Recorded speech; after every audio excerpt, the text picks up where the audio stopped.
Sebuah video mengenai uang koin Rp500 warna kuning disebut bisa ditukarkan dengan uang senilai Rp750.000 viral di media sosial TikTok. Adapun unggahan tersebut dibagikan netizen TikTok akun @arumhaj.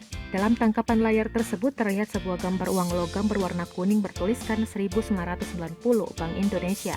Adapun dalam tayangan video tersebut selanjutnya terlihat kumpulan uang koin Rp500 warna kuning yang disertai sebuah narasi.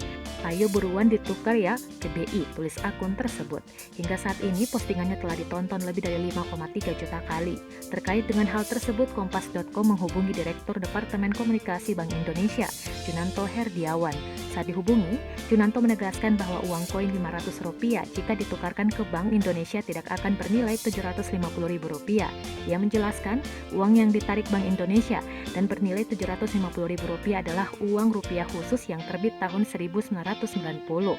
Sedangkan uang yang ditampilkan dalam video bukanlah uang rupiah khusus tersebut, tetapi merupakan uang koin Rp500 bergambar melati.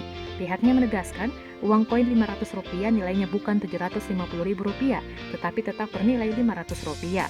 Untuk diketahui, uang rupiah khusus atau URK merupakan uang yang dikeluarkan oleh Bank Sentral dalam rangka memperingati peristiwa atau tujuan tertentu. Adapun nilai nominalnya berbeda dari nilai jualnya. Walaupun uang ini sah untuk alat pembayaran, namun biasanya ia tidak dipakai sebagai alat tukar dan biasanya digunakan untuk koleksi.